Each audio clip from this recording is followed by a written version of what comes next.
ব্রিটেনের নতুন প্রধানমন্ত্রী হিসেবে দায়িত্ব নিয়েছেন অ্যান্ডি বার্নহাম। 10 ডাউনিং স্ট্রিটে প্রবেশের পর থেকেই তাকে মোকাবেলা করতে হচ্ছে একের পর এক কঠিন চ্যালেঞ্জ। মূল্যস্ফীতি কিছুটা কমলেও জীবনযাত্রার ব্যয় এখনও সাধারণ মানুষের জন্য বড় চাপ। অর্থনৈতিক প্রবৃদ্ধি বাড়ানো, নতুন কর্মসংস্থান সৃষ্টি এবং সরকারি ব্যয় নিয়ন্ত্রণ সবকিছু একসঙ্গে সামলানোই হবে তার সরকারের সবচেয়ে বড় পরীক্ষা।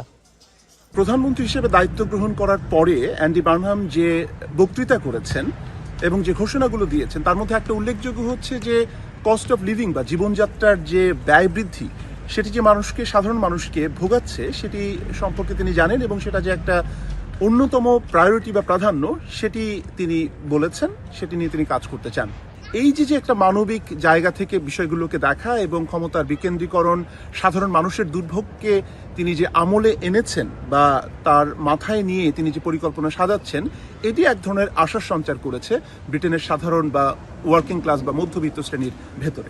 অর্থনীতি ও জনসেবার পাশাপাশি নতুন সরকারের সবচেয়ে আলোচিত বিষয় অভিবাসন নীতি। Skilled worker visa, indefinite leave to remain ILR ও ভবিষ্যৎ সংস্কার নিয়ে তীব্র আলোচনা চলছে। হোম সেক্রেটারি শাবানা মাহমুদ ব্যাপক পরিবর্তনের ঘোষণা দেওয়ায় বিতর্ক তৈরি হয়েছে। ইমিগ্রেশন বিশেষজ্ঞদের মতে তার হঠকারী সিদ্ধান্তে স্টারমার প্রশাসন যেমন সমালোচিত হয়েছিল, নতুন সরকারও এই ঝুঁকিতে রয়েছে।